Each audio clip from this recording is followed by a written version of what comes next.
Alors, je ne sais pas si pour toi c'est une bonne ou une mauvaise nouvelle, mais en tout cas c'est une nouvelle. Et c'est une vérité. Le système de Dieu n'a pas changé. Le système de Dieu est le même. Quand Dieu veut sauver une famille, il ne va pas arroser tout le monde. Dieu va choisir quelqu'un qu'il va sacrifier pour les autres. Je disais, je ne sais pas si c'était une mauvaise nouvelle ou c'est une bonne pour toi, mais c'est une nouvelle vraie. Lorsque Dieu veut sauver un peuple, il ne va pas toucher tout le monde. Dieu va choisir un homme qu'il va sacrifier. Dieu va choisir une personne qui aura une vie sacrifiée, qui va pleurer quand les autres vont rire, qui va gémir quand les autres vont témoigner, qui va chercher le confort quand les autres seront dans le confort, qui va chercher la stabilité quand les autres seront déjà dans leur stabilité. Le pion de la récupération n'est pas celui que Dieu amène dans les verts pâturages continuellement. C'est celui que Dieu a décidé de sacrifier pour sauver une famille. Lorsque tu as la force et le courage de dire « Je suis aussi un Joseph », tu dois aussi savoir donc que tu es un sacrifié.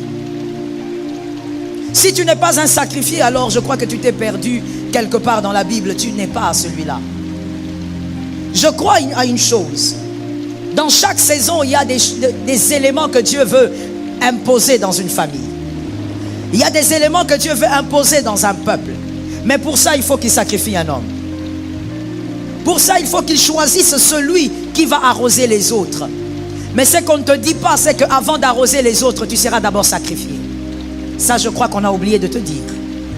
Avant d'être celui qui bénit, tu aimes beaucoup ça, tu aimes bien la fin, tu aimes bien le Joseph qui est ministre, tu aimes bien. Quand on te dit tu es Joseph, toi tu vois seulement la chaise ministérielle. Tu oublies que c'est un gamin qui a été sacrifié.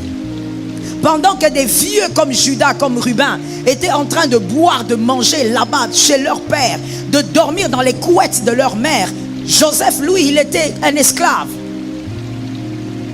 Celui qui doit visiter la famille, c'est celui-là que Dieu sacrifie. Lorsque Dieu veut bénir une famille, il cherche une victime. La victime de quoi? De l'amour de Dieu pour une famille. Tu es simplement une victime. Dieu a décidé de nourrir l'Égypte. Il faut trouver quelqu'un. Il y a quelque chose qui m'intéresse ici et je voudrais le partager avec toi. Tu dois le garder pour la vie. Dieu décide donc de sacrifier quelqu'un dans la famille. Il y avait 12 enfants, 12 fils, sans compter Dina. Pourquoi Dieu pointe Joseph?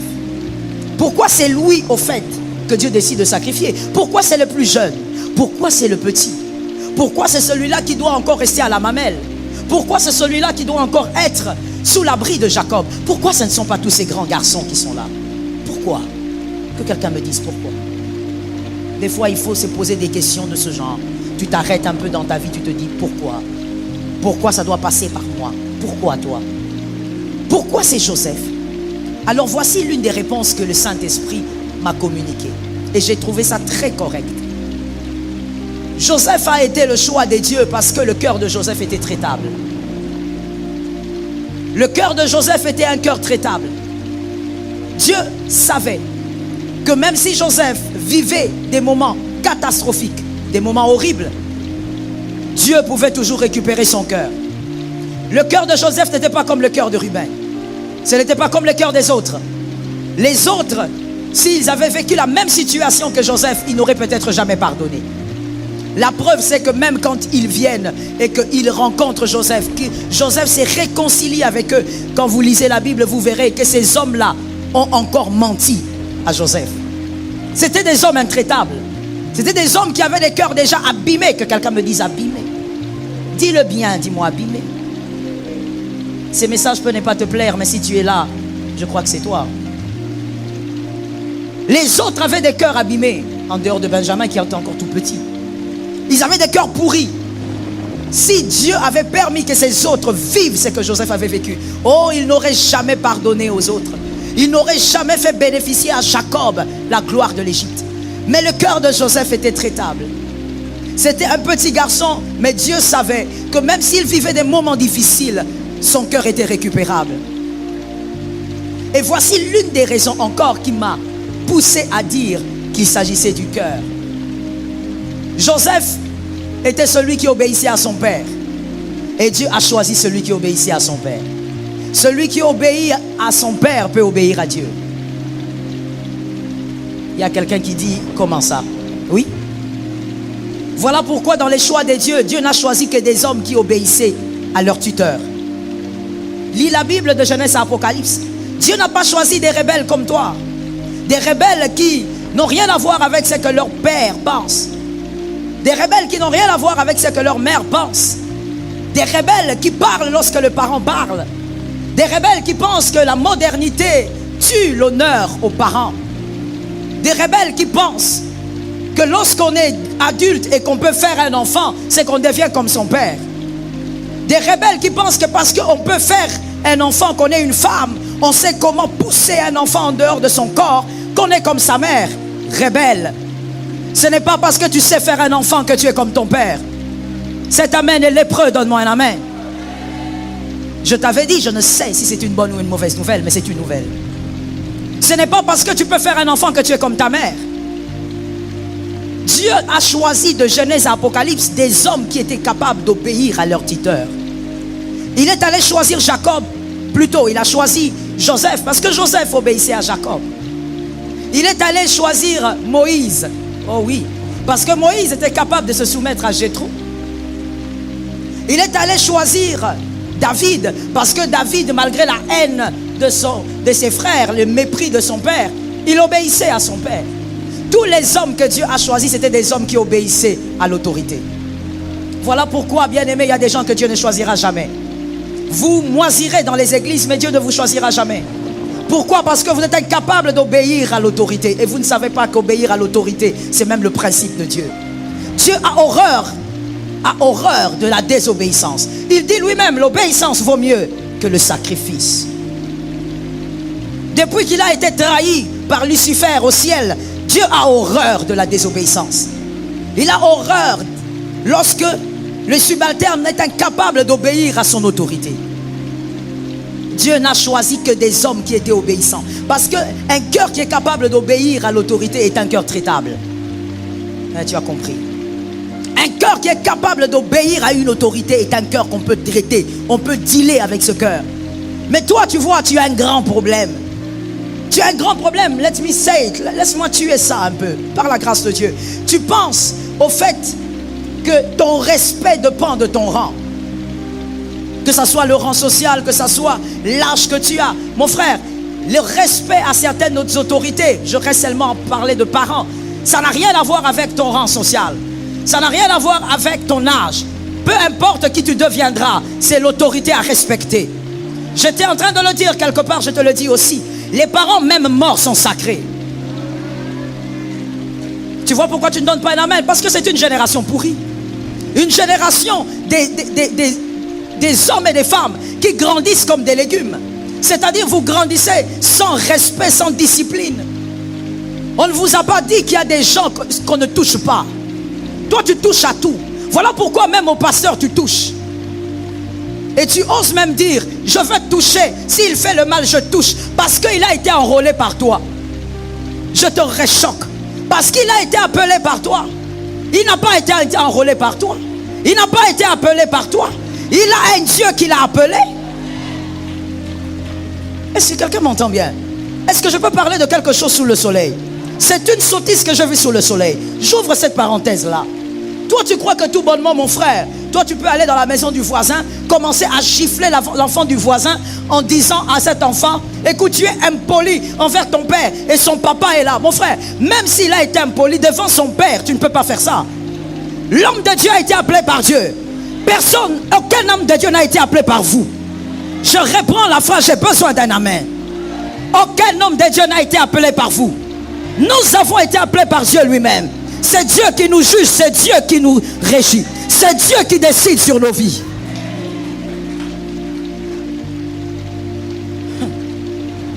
Et ce qui est triste, je suis dans la parenthèse, je vais la fermer bientôt, mais c'est important. Ce qui est triste, c'est qu'il y a même des gens qui confondent tout. Tu vas toucher aux hommes de Dieu, tu vas critiquer les hommes de Dieu parce qu'un homme de Dieu a failli. Est-ce que tu vois le niveau d'intelligence? Je me permets de le dire qu'à notre jeunesse, je reste à Kinshasa. Je ne parle pas des provinces. Je reste à Kinshasa. Regarde le niveau d'intelligence. Regarde le niveau d'intelligence. C'est là qu'on se dit, avec quel type de jeunes on va bâtir cette nation. Regarde le niveau d'intelligence. Mais ce sont des licenciés. Parce qu'un homme de Dieu a failli, tu vas mitrailler tous les hommes de Dieu. Écoute, je vais te prendre ça simple. Je te donne ça simple. Lorsque un médecin à Lemba fait une opération et qu'il rate son opération, la personne meurt. Il est légitime pour moi et intelligent pour moi de te dire de ne plus aller dans les hôpitaux. Non, il faut que je t'interdise, non? Parce qu'il y a un médecin à Lemba qui a raté son opération. La personne est morte. Il faut que moi, en tant que pasteur, je me tienne du haut de la chair et que je te dise, ne va plus dans les hôpitaux. Tous les médecins sont des aventuriers. Quel niveau de réflexion? Quel niveau de bassesse? Comment on peut réfléchir comme ça en étant licencié? Comment on peut réfléchir comme ça en se disant intelligent? Voici le niveau de la réflexion de nos jeunes Kinois. Je ferme la parenthèse en disant, Dieu ne va pas choisir celui qui n'a pas un cœur traitable. Il doit localiser ton cœur, voir que ton cœur est traitable. Et l'un des éléments qui permet de savoir que ton cœur est traitable, c'est si tu as la capacité d'honorer et de respecter les autorités. Que Jésus nous aide. Dis à un frère et dis-toi toi-même, Jésus ne changera pas de système. Voici de quoi je parle. Je parle de Jean 3,16. Jean 3,16. La Bible dit, car Dieu il a tant aimé qu'il a donné son Fils unique, afin que quiconque croit ne périsse point, mais qu'il ait la vie éternelle. C'est le système de Dieu. Dieu te donne toujours un seul pour sauver un grand nombre. C'est son système. Ça ne changera pas. Ça ne changera pas parce que nous sommes en 2022. Dieu a toujours appliqué ce système-là. Sacrifier un seul pour sauver les autres. Dieu va sauver ta famille. Dans cette saison, en 2022, il y a des nouvelles choses qui vont pénétrer ta famille. Mais pour ça, il faut que Dieu sacrifie quelqu'un. Et il y a quelqu'un dans cette salle que Dieu va utiliser comme un pion de récupération. Il va t'utiliser pour récupérer tes frères. Mais tu vois, avec la vie de Joseph, il n'a pas récupéré qu'Israël, mais il a récupéré aussi l'Égypte. C'est grâce à Joseph que l'Égypte a esquivé la famine. Et donc Dieu va t'utiliser cette année aussi pour sauver les païens. Dieu va utiliser ta bénédiction pour sauver les païens. Mais avant cela, celui qui doit sauver doit absolument endurer ce que les autres n'ont pas enduré. C'est une vérité qu'on doit se le dire. Tu vas pleurer là où les autres n'ont pas pleuré. Tu vas souffrir différemment des autres. Tu auras l'impression que tout tombe toujours sur toi. Mais tu es celui qui doit sauver les autres. Tu sais pourquoi Christ lui-même est venu mourir? Il s'est fait homme. Parce qu'on ne peut pas sauver un homme si on n'est pas un homme. Comment vas-tu sauver quelqu'un sans comprendre sa douleur? Comment vas-tu sauver quelqu'un sans comprendre sa tristesse? Voilà pourquoi au milieu de tes frères, toi tu vas endurer des choses les plus compliquées. Si vous êtes à deux et que c'est toi le pion de la récupération, tu vas subir des choses les plus compliquées. Tu vas pleurer à un niveau où toi-même tu ne réaliseras pas ce qui t'arrive. Tu vas chuter là où les communs de mortels ne chutent pas. Pourquoi? Parce que tu ne chutes pas pour toi, tu chutes pour les autres. Non, tu n'as pas compris, je vais expliquer. Pourquoi est-ce que tu dois pleurer plus que les autres? Pourquoi tu dois souffrir plus que les autres? Pourquoi le parcours de Joseph? Simplement parce que tu vas récupérer les autres par ce que tu deviendras. Et pour les récupérer, il faut avoir vécu ce qu'ils n'ont pas vécu. Tu vas non seulement vivre ce qu'ils ont vécu, mais tu vas aussi vivre ce qu'ils n'auront jamais vécu. Tu vas subir des choses que les autres ne subiront pas. Voilà pourquoi je veux dire à un pion de la récupération, arrête de te plaindre. Chaque chose a son temps, vous savez. Arrête de te plaindre. Je veux poser une question. Qui ici, en tant qu'enfant, est déjà arrivé qu'il pleure parce qu'il a eu faim? Merci pour les mains levées, c'était une question en fait. Moi aussi, merci beaucoup. Tu as faim et tu te mets à pleurer. Tu te mets à pleurer parce que tu es un enfant, tu as faim. Et tu pleures au point où tu te dis, on ne me comprend pas, je ne veux pas pleurer, maintenant je vais crier. Tu changes de formule, mon frère. Tu commences à crier pour qu'on t'entende. Parce que tu es un enfant. Mais quand tu deviens adulte, et même pas, quand tu as déjà 12 ans, 13 ans, tu ne pleures pas parce que tu as faim. Tu te diriges vers là où tu peux avoir ta solution. Même la nature nous enseigne, non? Vous savez, quand on a certaines connaissances de soi, il y a des choses pour lesquelles on ne se plaint plus. L'ignorance nous amène des fois à pleurer sur des choses en réalité qui ne devraient pas être l'objet de notre tristesse. Si tu connais ta destinée, tu ne vas plus pleurer face à certaines choses. C'est ta vie, tu veux quoi? Tu veux faire quoi? C'est comme cette femme qui doit accoucher. Elle a très mal, elle hurle, elle crie. Mais si tu viens dire à cette femme, écoute, tu préfères qu'on supprime l'enfant, elle peut te gifler à un niveau. Parce que la douleur n'empêche pas un désir. Elle veut avoir son enfant. Elle sait qu'elle est appelée à ça et elle doit le vivre. Il y a des choses qui vont te faire pleurer cette année. Il y a des gens qui vont te quitter cette année parce que Dieu t'a sacrifié. Je t'avais dit, je ne sais pas si c'est une bonne nouvelle, mais c'est une nouvelle. Il y a des gens qui vont te lâcher cette année. Des gens avec qui tu étais très bien. Ça ne sera pas un problème de conflit. Ça sera un problème de destinée. Joseph n'était pas en conflit avec ses frères. C'était un problème de destinée. Il devait récupérer la situation chaotique à venir de l'Égypte et d'Israël. Dieu va bénir tes frères.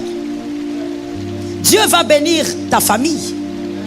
Dieu va t'utiliser pour le faire. Et Dieu va te faire traverser la vallée.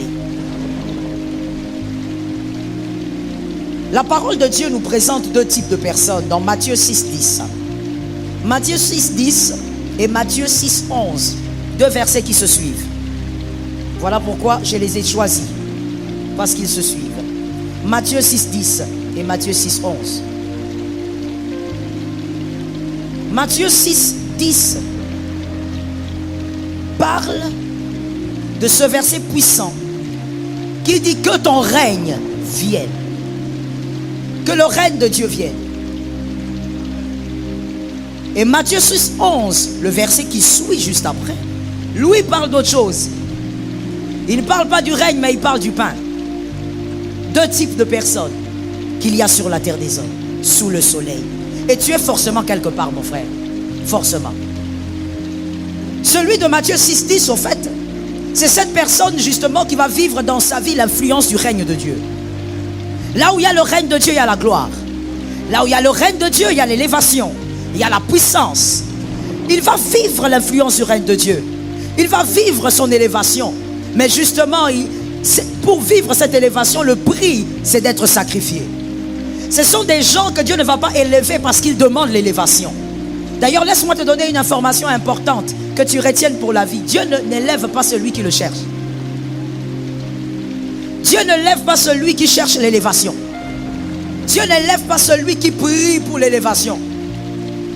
Dieu ne lève pas celui qui gêne, qui se mortifie pour l'élévation. Parce que finalement, tu es en train de te mortifier comme ça. Pourquoi?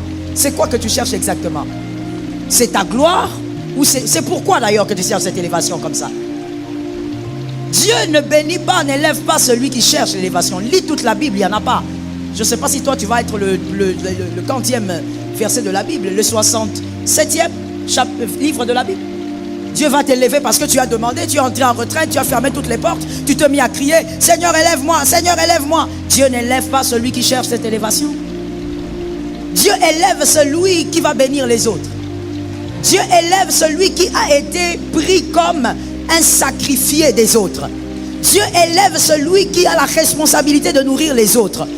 Pour celui qui a compris, je veux simplement dire que Dieu, quand il t'élève, ce n'est pas pour toi, c'est pour les autres.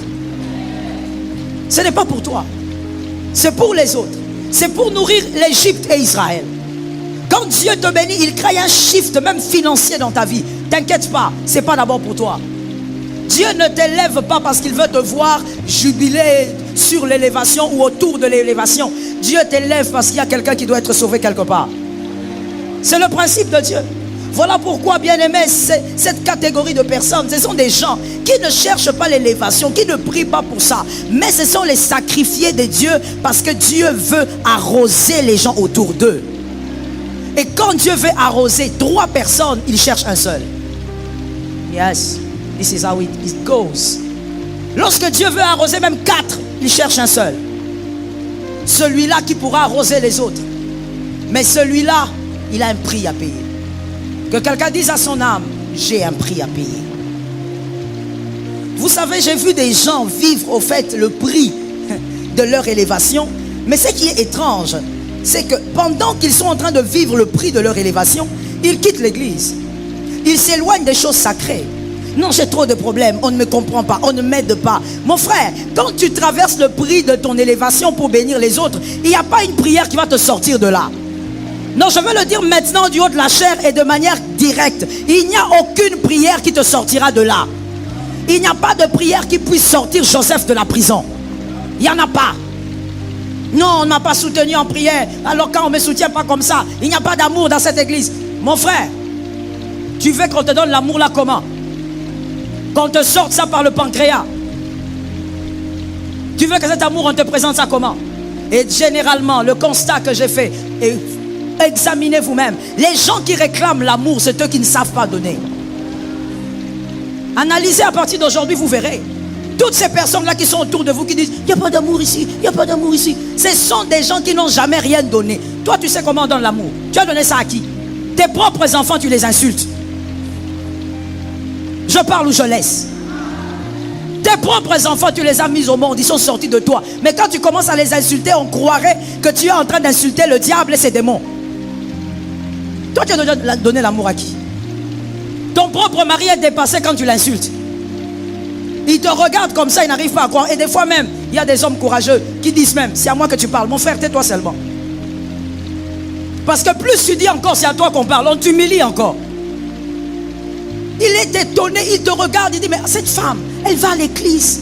Mais regarde comment elle m'insulte de la tête aux pieds. Toi, quand tu insultes ton mari, c'est d'alpha oméga. Et tu parles d'amour. De quel amour tu parles? Tu n'as jamais même donné l'amour. Même une fourmi, tu n'as jamais élevé chez toi. Tu n'as jamais donné l'amour à personne. Mais ce sont généralement ces gens-là qui disent, non, il n'y a pas d'amour. Mon frère, lorsque tu es en train de traverser des moments de sacrifice, parce que tu es en train de payer le prix de l'élévation des autres, il n'y a pas de jeune qui puisse te sortir de là. Arrête de t'embrouiller. C'est un manque d'information et un manque d'enseignement. Tu t'embrouilles pourquoi? Tu vas haïr les hommes pour rien. Et si Joseph n'a pas eu le temps d'haïr les hommes? Regardez, on parle souvent de ses frères en disant, bon, Joseph n'a pas puni ses frères. Mais il y a quelqu'un d'autre aussi que moi je vois ici, dans la vie de Joseph, qui pourrait bien recevoir une petite baffle de Joseph après son élévation. C'est les chansons. C'est vrai que les chansons en parlaient de lui, mais après combien d'années? 2 ans. 2 ans, le pauvre garçon, il a croupi en prison. 2 ans. Quelqu'un qui t'aide, quelqu'un qui t'oriente. Mon frère, il y a des choses qui n'ont pas de prix sur la terre. Je suis d'accord avec cet amen. C'est-à-dire, je parle de quoi? Quand quelqu'un te donne une orientation dans la vie, et cette orientation te fait quitter d'un point A à un point B, ça n'a pas de prix. Parce que quitter seulement le point A au point B, beaucoup se sont perdus. Beaucoup ont perdu leur famille. Beaucoup, oh my God, donne-moi un amen. Beaucoup ont perdu leurs enfants.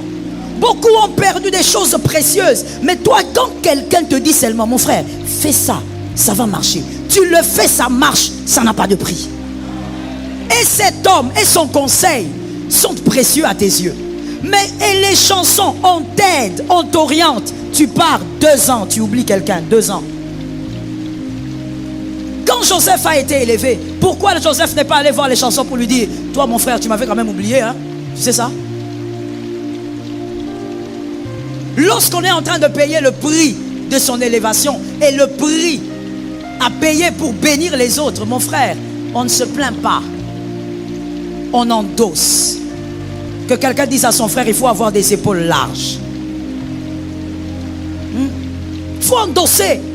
C'est le prix de ta destinée. Tu es le pion de récupération. Dieu va faire du bien à ta famille, mais il y a un prix. Accepte ton prix. Lorsque Dieu t'isole, il te laisse seul dans la vallée. Toi, tu commences à attirer les gens. Toi, il faut venir avec moi. Pourquoi vous m'avez abandonné? Mon frère, tu tires qui? Tu cherches qui? Sois seul. La vallée, on la traverse seul. Donne-moi un autre amen. Donne-moi un amen qui va te guérir. Il faut que je te le dise aujourd'hui pour que je termine avec ça. Dans la vallée, on traverse seul. Oh non, moi j'avais beaucoup de problèmes.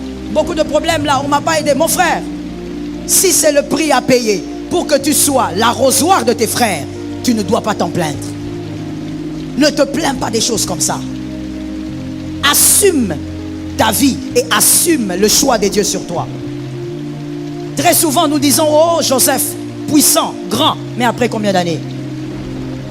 Après combien d'années? Plus de 17 ans. Ce garçon a souffert gravement. Et cette partie de la vie de Joseph, on oublie. On se limite seulement à dire, oui, moi je suis Joseph de ma famille. Est-ce que tu sais ce que ça veut dire? Est-ce que tu as déjà ressenti la haine d'un frère? La haine d'un frère, ce n'est pas la haine du voisin que tu vois là. Tu as déjà ressenti la haine d'un frère? Ceux de Matthieu 6,10 vivront le règne de Dieu parce que Dieu constate que leur cœur est traitable. Ce sont des gens que Dieu peut amener à l'élévation. Ils n'oublieront pas leur famille. Des gens que Dieu amèneront à l'élévation. Ils n'oublieront pas cette nation. Toi tu es là, tu me donnes ta tête. Maman, prie pour moi. Que je sois ministre, que je sois député, que je sois je ne sais pas quoi. Quand on va prier pour toi, c'est toi le premier voleur. Donne-moi un amen. Donne-moi un autre amen. C'est toi le premier voleur. On commence à regretter pourquoi on avait prié pour toi. Tu voles en ordre et en désordre. Tu voles comme si on t'a dit que demain tu vas mourir. Tu voles tout, même les arbres qu'on a plantés sur le chemin. La nuit, toi tu peux passer, tu arraches ça. Tu mets dans ta voiture, tu pars. Donc tu es scandalisé par la bénédiction. Tu es scandalisé par la grandeur. Voilà pourquoi j'ai l'habitude de te dire, Dieu est un grand maître. Donne-moi un amen qui va guérir ton âme. Tu sais, quand je parle des choses comme ça, il ne faut pas faire l'hypocrisie. Il faut me donner un amen parce que tu connais ton cœur tel qu'il est là. Voilà pourquoi vous voyez, Dieu est un grand maître. Je sais que les gens n'aiment pas qu'on dise ça, mais moi je vais te le dire cash. Je ne suis pas pasteur pour te plaire, je suis pasteur pour dire la vérité. Alors écoute-moi très bien. Voilà pourquoi même Dieu lui-même, quand il prend quelqu'un à l'Odébar, il le fait d'abord passer chez David. Quand il prend David derrière les brebis, il fait d'abord passer chez Saül. Sois d'abord porteur d'armes de Saül. Parce que tu viens de trop bas. Quand il prend Joseph, Joseph doit arroser ses frères. Mais il dit, ah Joseph, avant même d'arriver à la prison là où le pharaon va te localiser, va d'abord chez Potiphar. Apprends d'abord comment on mange, comment on vit. Et puis, pas seulement ça, mais c'est pour tuer l'esprit de la pauvreté dans la tête de Joseph. Tuer l'esprit de la pauvreté dans la tête de David. Voilà pourquoi tu vois quelqu'un, on le prend, on le nomme parce qu'on considère qu'il a étudié, il est compétent. On l'entend parler, on dit oui, voilà un homme qui sait parler, qui peut bénir, qui peut soutenir le pays. Quand on te donne le poste, tu commences à tout voler tellement que tu n'as jamais vu tout ça. Tout ce que tu vois là pour toi, c'est la première fois de toute ta vie. Tu es tellement dépassé. Même les carreaux, tu as envie de les arracher. Je parle ou je laisse? Non, je sens quelque chose, je parle ou je laisse. Je choque, je rechoque. Tu as grandi sans cuve. Tu découvres la cuve. Tu as même envie de voler la cuve qu'on a mis au bureau là-bas.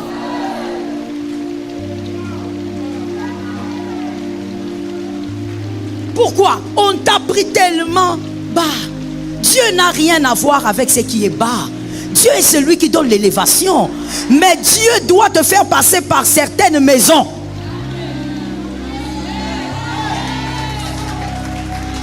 Pour que la pauvreté quitte ta tête. Qu'est-ce qui te fait trembler comme ça là? Quand tu vois une femme avec les make-up, tout ça, tu n'as jamais vu. Les filles de ton quartier. Donc quand tu vois une fille comme ça, elle a un peu de parfum, on te dit, monsieur, il y a une dame qui veut vous voir. Ah bon? on fait entrer la dame dans ton bureau, tu commences à trembler. Tu n'as jamais senti ce genre de parfum. Tu commences à voler le pays en ordre et en désordre. Le matin, on te voit, tu passes avec une Mercedes rouge. Le soir, vert. Matin, tu ne fais que changer. Toi-même, la voiture rose, là, tu auras. Pourquoi? Parce qu'en réalité, Dieu t'a donné l'élévation. C'est ça ce que nous ne comprenons pas. Dieu t'a donné l'élévation, alors que pour toi, l'élévation, c'est quelque chose de personnel. C'est pour ton ventre. Tu crois que Dieu élève pour le ventre? Dieu n'élève aucun homme pour lui-même. Je réponds ça. Dieu n'élève aucun homme pour lui-même. Lorsque Dieu élève un homme, c'est pour sauver des peuples. C'est pour sauver les autres.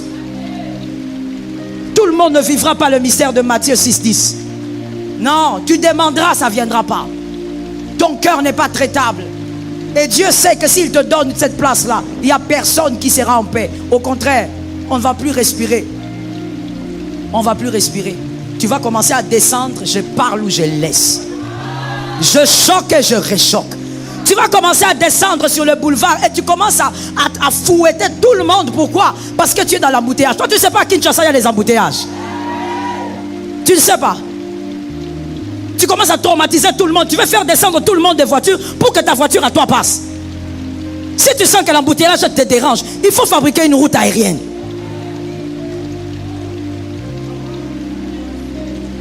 Tu commences à mettre tout le monde mal à l'aise. Pourquoi?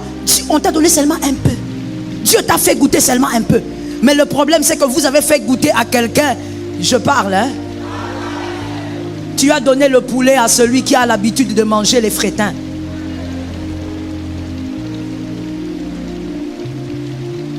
C'est là qu'il y a la guerre.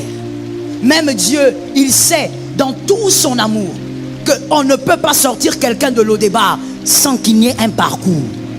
Il doit d'abord avoir des arrêts pour arracher la forêt qu'il y a dans sa tête. Est-ce que quelqu'un m'entend bien? Ainsi, le Seigneur n'a pas voulu que le peuple d'Israël entre en Canaan. Ils sont morts. Parce qu'ils avaient toujours dans leur tête les concombres. Ils devaient rester là. Que Jésus te délivre. Retiens que si Jésus te bénira un jour, ça sera pour arroser les autres. Non, ça ne sera pas pour dilapider de l'argent. Ça ne sera pas pour créer le chaos dans ta famille. Ça sera pour bénir les autres. Tu es le sacrifié de Dieu pour arroser les autres. Que quelqu'un dise à son âme, je suis le pion. Merci. Matthieu 6, 11 donc, le verset qui suit, dit, donne-nous notre pain quotidien. Oui, il y a des gens comme ça qui vont se limiter au pain quotidien. Dieu ne te donnera que le pain quotidien, rien d'autre. C'est-à-dire que toi, ce que Dieu te donnera, ça sera simplement pour subvenir aux besoins de ta famille, subvenir aux besoins de ta maison, point barre. Tu as ton salaire là de 300 ou de 500, tu arrives à payer le loyer, tu payes l'eau, tu payes l'électricité, c'est fini. Dieu va s'organiser pour que toi tu restes là. Parce que si Dieu t'amène au-delà, c'est une catastrophe. Il y a même des gens, oh oui, je veux le dire, des personnes que Dieu a justement fait essayer la grâce, la grandeur dans leur famille, pour arroser leur famille. Mais au lieu d'arroser ta famille, toi tu commences à dire non, moi mon argent n'ira pas là-bas, tous ces gens sont des sorciers. Mon frère, si tous ces gens sont des sorciers, bon, toi tu es quoi? Tu es quoi au milieu des sorciers? Je pose une question. Je pose une question. Qui es-tu au milieu des sorciers? Moi je viens là, je trouve 5 sorciers. Et je te trouve toi tu es au milieu là. Et tu es à l'aise. Qui es-tu au milieu des sorciers? Dieu t'a béni et Dieu savait qu'il y avait ces gens là. Dieu savait qu'il y avait toutes ces personnes méchantes là. Mais Dieu t'a béni pour défier le monde des ténèbres. Ça tombe sur une maison. Dieu t'a béni pour défier le monde obscur. Oui, ils mangeront ton pain, ils ne te feront rien. Ah, je bénis celui qui est venu dans un culte. Ils boiront de ton eau, mais ils ne te feront rien. Ils porteront les vêtements, mais ils ne te feront rien. Tu es caché en Christ et Christ est pourra toucher les élus de Dieu. Personne ne touche les élus de Dieu. Tu es d'un sacerdoce royal. Oh, je disais à quelqu'un, un sacerdoce royal. Tu es un sacrificateur. Personne ne touche au sacrificateur. Lorsque Dieu te choisit pour arroser les autres, toi tu ne peux pas commencer à dire non, je ne donnerai pas mon pagne à telle tante là, parce que la tante là avait tué ma soeur. Si elle avait tué quelqu'un, ce n'est pas chez toi qu'elle doit oser. Si elle ose chez toi, c'est elle-même qui est en train de partir. Si elle aime sa vie, elle ne va pas oser. Mais vous m'étonnez beaucoup. Vous ne savez pas que dans le monde spirituel, lorsque un sorcier veut par exemple envoûter un habit ou quelque chose qui vient de toi, toi tu ne sais pas qu'il voit d'abord la chose de manière spirituelle. Il ne voit pas le mouchoir comme toi tu le vois. Même si tu lui donnes un mouchoir maintenant, tu dis tu transpires beaucoup, prends. Quand toi tu présentes le mouchoir, ce n'est pas avec ses yeux là qu'il voit. Il voit d'abord ce qui spirituellement, quel pouvoir est à l'intérieur. Donc quand il prend, il sait ce qu'il y a. Il sait qu'il y a des volts à ne pas toucher. Ah, je bénis celui qui a entendu. Il sait qu'il y a des dimensions à ne pas arriver. Dieu te bénira avec tous ces sorciers dedans. Et tu sais quoi? Ils vont manger ton pain. My God. Ils vont manger ton pain. Tu vas donner et ils vont se rassasier. D'ailleurs, cette nourriture sera leur condamnation. Ça va remplir leur ventre. Dieu te bénit pour la famille, mon frère. Arrête avec ces choses-là. Ce que tu dois plutôt faire, c'est monter en esprit. Je dis monte en esprit. Celui qui est appelé à l'élévation doit monter. Et tu as vu que Dieu étant un grand pédagogue, un grand maître, il a fait tout ça dans la vie de Joseph. Il a d'abord fait traverser Joseph dans des maisons VIP, comme chez Potiphar, pour qu'il voie un peu. Jacob, c'est vrai qu'il manquait de rien, mais Jacob était berger, lui seulement les brebis, l'odeur des brebis, à gauche et à droite. Mais chez Potiphar, Joseph a vu le verre. Chez Potiphar, Joseph a vu les couverts. Il a compris que, ah bon, donc quand on mange aussi, on s'assied. On ne se met pas comme quelqu'un qui est en train d'aller poursuivre, je ne sais pas, un chat. Non, on se met. Dieu a travaillé Joseph. Et en dehors de ça, Dieu a travaillé spirituellement Joseph. Au début, Joseph était le rêveur. Dans la prison, il n'est plus le rêveur. Voilà pourquoi il n'y a aucun verset dans la Bible qui donne, qui révèle un songe, un seul songe que Joseph a eu en prison. Il rêvait, oui, mais il ne parlait plus de ses rêves. Joseph n'était plus le rêveur, il était l'interprète des songes. Le niveau spirituel. Ah mais oui, ça doit aller crescendo. Si toi, Dieu t'a pointé pour arroser les autres, tu es le sacrifié de l'amour de Dieu, mais tu dois aussi monter spirituellement. Les prières d'hier ne doivent pas être les prières d'aujourd'hui. Je bénis celui qui m'a entendu quelque part. Monte en prière, monte en jeûne, monte en sanctification. Dis au Saint-Esprit, aide-moi à monter. Que quelqu'un lève sa main droite et dit, Seigneur, aide-moi à monter. Non, Dieu, lorsqu'il choisit quelqu'un, tu es le pion, tu es le joker de Dieu. Mais en même temps, tu es le sacrifié. Dieu ne doit pas rater sa cible. Dieu ne rate pas son deal. C'est-à-dire que il ne peut pas te prendre Joseph, il t'amène devant Pharaon. On te dit, voilà le songe. Interprète, tu ne vois rien. C'est que vous avez vu, mon frère, il faut laisser ça. Chaque chose a sa place. Il y a à des endroits où tu entres, on a besoin de ton éloquence. À d'autres endroits, tu entres, on a besoin de ton intelligence. À certains d'autres endroits, tu entres, on a besoin de la sagesse bien assise. Mais à d'autres, on a besoin de la puissance. Tu te tiens devant Pharaon comme ça. D'abord, quand Joseph, c'est que j'ai envie de vous dire ce matin, j'espère que quelqu'un m'entend. Quand Joseph se tient devant Potiphar, il n'est pas seulement entouré de ses conseillers là, occultes. Mais Joseph est devant aussi un grand sorcier. Pharaon lui-même. Un grand magicien. Donc quand Joseph entre dans la salle, il sent l'atmosphère. Il sent qu'ici, c'est mystique. Mais quand il met le pied, il regarde Pharaon en face, son Dieu lui donne la prééminence. Je dis à quelqu'un, Dieu va t'utiliser dans la famille, monte en puissance. Dieu va même t'utiliser au point où des fois il va commencer à t'envoyer. Allez voir cet oncle-là, cette tante-là, c'est je ne sais pas ce qui de la famille, le grand sorcier là, qui dit que lui il tient je ne sais pas la casserole ou la magie de la famille. Dieu va te dire, va là-bas, entre là-bas, va lui donner je ne sais pas quoi. Mon frère, tu dois être capable d'entrer dans cette parcelle et sortir entier. Quelqu'un n'a pas compris que je suis en train de parler de lui. Je dis, tu dois être capable d'entrer dans cette parcelle-là et tu sors entier. Ne sors pas de cette parcelle en laissant tes enfants là-bas. Oh my God. Ne sors pas de la parcelle du sorcier de la famille en laissant tes finances là-bas. En laissant, je ne sais pas, ta santé là-bas. Sors de cette parcelle entière avec la puissance de Dieu qui t'accompagne. Tu nourriras les Égyptiens, tu nourriras les Israélites. Les Égyptiens, des hommes occultes, les sorciers, des hommes maîtrisant la magie. Mais Joseph les a nourris. Ah, il n'a pas peur de ça. Je vais en profondeur. J'ai posé la question, est-ce que je peux aller en profondeur?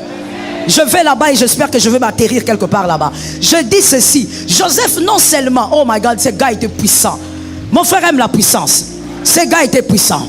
Non seulement il arrive, il affronte le pharaon, il le regarde dans les yeux, il neutralise toute la magie de ses conseillers. Pendant que lui parle, certainement que les magiciens à côté étaient en train de faire des rituels pour qu'ils ne voient plus, des rituels pour qu'ils ne parlent plus. Pendant qu'ils font des rituels, Joseph voit. Plus ils font des rituels, plus la vision est claire. Ah, ça tombe sur quelqu'un d'intelligent. Plus ils font des incantations, plus toi tu vas de l'avant. Plus ils font des incantations, plus toi tu es dans une stabilité. Plus ils font des incantations, plus toi tu es promu. Plus il faisait des rituels, Joseph voyait clair. Et après cela, comme si cela ne suffisait pas, dis à ton frère, comme si ça ne suffisait pas. On voulait vraiment cochonner Joseph. Et on dit à Joseph, ok, tu es tellement brillant, c'est toi que nous choisissons. Mais tu n'as pas de femme. On va te donner une femme. Mais écoute, on ne te dit même pas choisi. On dit on va te donner. Et c'est qui qu'on donne? On donne la fille du prêtre. We were in love. That never meant to stay. Some things are real, even when they fade.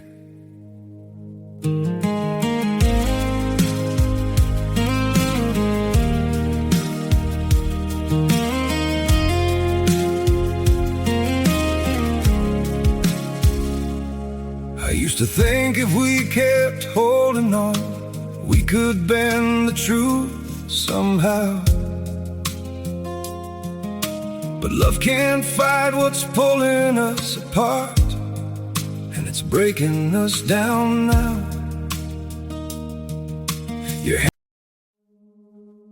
We were in love that never meant to stay. Some things are real, even when they fade.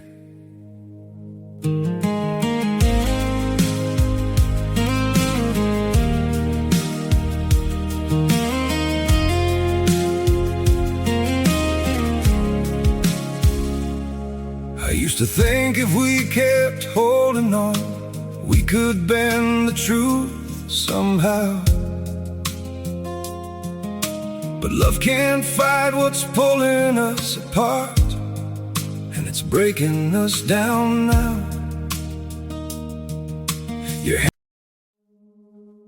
We were in love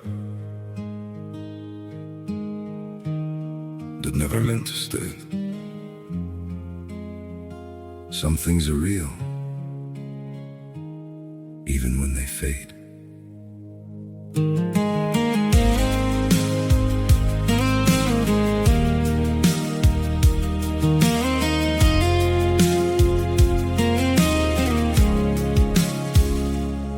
I used to think if we kept holding on, we could bend the truth somehow. But love can't fight what's pulling us apart.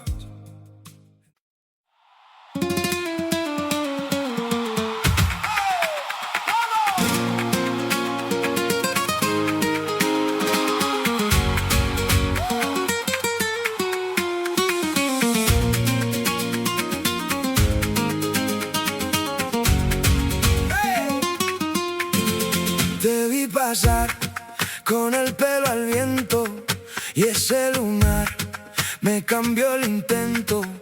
Tu risa cae como sal en la herida y yo me quedé sin plan y sin salida. Dime si vuelves o si me dejas, que estoy temblando junto a la puerta. Y cuando miras se rompe el suelo, me das la mano y pierdo el cielo. Sombra en la arena, sombra en la arena. Ven y quédate. Sombra en la arena, sombra en la arena. Me tienes de rodillas. Sombra en la arena. Y arde mi boca todavía.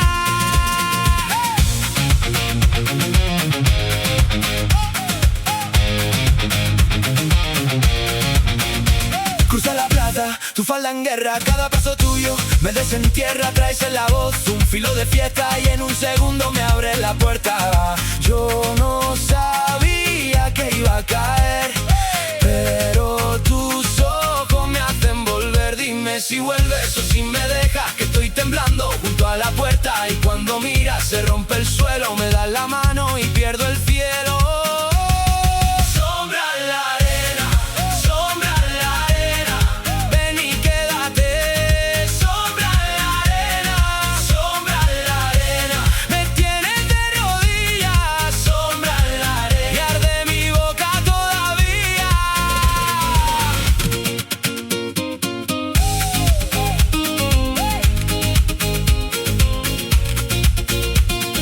Si me llamas yo voy descalzo por ese borde de fuego y salto. Que no me suelte cuando me pierda, que en tu cintura vuelve la tierra.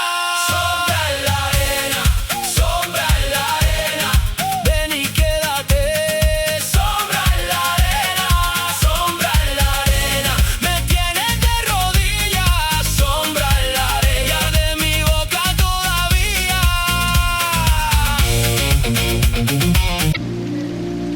En d'autres termes, hein, si on peut actualiser, on donne la fille d'un grand magicien. On donne ça, on donne cette fille à Joseph. Donc cette fille a grandi dans la magie. Quand son père fait certaines rituels, la fille peut-être qu'elle participait. Peut-être même sur son corps, elle avait aussi des amulettes parce que c'était la fille d'un grand prêtre. Et on dit bien le grand prêtre. On dit c'était là ta femme. Une fille qui dort avec la magie, qui se réveille avec la magie, qui mange avec la magie. C'est cette fille-là qui sera sa femme. Je parle où je laisse. Je parle aux aigles où je laisse. Donc quand ils arrivent donc à se marier, ils vont chez eux. Oh my God. Et ce qui est compliqué, c'est qu'on ne fait pas des enfants spirituellement. On fait des enfants. Il faut avoir un contact physique. Mais il y a un problème. Ce contact physique dit, celui qui a ce contact-là devient une seule chair. Et donc on piège Joseph par une femme pour dire, même s'il est puissant là-bas, quand il va s'accoupler avec notre fille, la magie, la sorcellerie va l'engloutir. Parce que la sexualité fait partie des plus grandes portes des puissances sataniques. Mais le mystère, que quelqu'un me dise mystère. Lorsque Joseph arrive à s'accoupler avec sa femme ou à coucher avec sa femme, Joseph n'est pas influencé par la magie. Joseph n'est pas impacté par la magie. Voilà pourquoi je dis, tu as peur des sorciers parce que tu as un niveau bas, monte encore. Tu as peur de donner ton pain à un sorcier, tu as un niveau bas, monte encore. Joseph n'est pas influencé par la magie. Par contre, Joseph est égal à lui-même. L'onction est restée sur sa tête. La puissance est restée sur sa tête. Le diable n'a pas eu de place. Joseph met au monde le premier enfant. Il l'appelle même Manassé. Il met au monde le deuxième. Il l'appelle même Ephraïm. Au milieu des sorciers, toi tu vas régner. Au milieu des sorciers, toi tu vas avancer. Tu vas t'épanouir. Tu vivras la gloire de Dieu. Tu vas bâtir au milieu des sorciers. Oui, au milieu d'eux, tu seras capable d'avoir Ephraïm et Manassé. Sans peur. Et j'imagine un peu le monsieur, le père de la fille qui demandait à sa fille de temps en temps, comment ça se passe là-bas? Comment on n'arrive pas à le voir? Vous ne le verrez pas. Vous ne pouvez pas le voir même si vous l'avez piégé avec une femme. Même si vous l'avez piégé avec la sexualité. Parce qu'il y a une puissance qui est en Joseph. Qui va bien au-delà Lorsque la porte spirituelle de la sexualité s'ouvre, c'est l'onction qui absorbe. Oh, je bénis celui qui entend. C'est l'onction qui absorbe. Mon frère, oh les maris de nuit. Vous savez même cette histoire, oh my God. Il y a un frère, écoute ça maintenant, ça c'est pour nous. Même le mari de nuit, femme de nuit, esprit incube et succube. Vous croyez que cette fille-là n'avait rien? Comment elle n'aura rien? Puisqu'elle nage, elle navigue dans la magie. Donc certainement que la nuit, elle avait aussi son esprit de nuit qui venait la toucher. Cet esprit de nuit là, quand il venait, il s'est limité là-bas. Il ne pouvait pas traverser. Et d'ailleurs même, il y a des jours où il arrive comme ça, il dit ici, il n'y a pas de place. Ici, il n'y a pas de chemin. Je dis à quelqu'un, ce ne sont pas que nos chefs coutumiers qui peuvent faire disparaître des villages.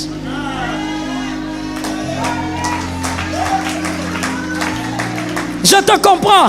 Parce que tu crois en fait que les choses de Dieu sont inférieures aux choses du monde. Non, la spiritualité divine est supérieure à tout ce que tu as déjà entendu. Il n'y a pas que les chefs coutumiers là de nos villages là qui font disparaître la route. Mon frère, tu fais disparaître la route, je te fais disparaître toi-même. Oh, attention mon anzelate. Dis-lui papa viens. Si tu aimes ta vie, évite ce genre de choses ici, des jeux comme ça. Il n'y a pas que eux qui font disparaître. Toi aussi avec un niveau spirituel convenable. Ils viendront la nuit, ils ne verront pas la maison. Ils viendront le jour, ils ne verront pas tes enfants. Ils viendront le jour, ils ne verront pas ta cuisine. Ils ne verront pas le chemin. Ils se poseront des questions. Il a changé d'adresse. Tu n'as pas changé d'adresse. Tu as changé le niveau spirituel. Que l'Éternel t'aide. Que l'Éternel te remplisse. Que l'Éternel t'amène au-delà. Grandis spirituellement. Monte spirituellement. Sois puissant. Sois puissante. Sois puissant. Sois puissante. Sois puissant. Sois puissante. Sois puissant. Sois puissante. Monte encore au nom de Jésus. Dis à un voisin, c'est au milieu d'eux que je régnerai. On ne te changera pas de famille. C'est toi qui vas bénir cette famille. On ne te changera pas de frères. Tu vas bénir ces frères-là. Oh, les oncles là, on ne changera pas. Ils vont aussi vieillir. Ils ne vont pas mourir vite. Parce que tu dois régner au milieu d'eux. Ils doivent savoir avant leur mort qu'il y a autre chose que leur sorcellerie, qui opère et qui protège, qui opère et qui fait des choses terribles. Lève ta main droite et dis-moi, je régnerai au milieu d'eux.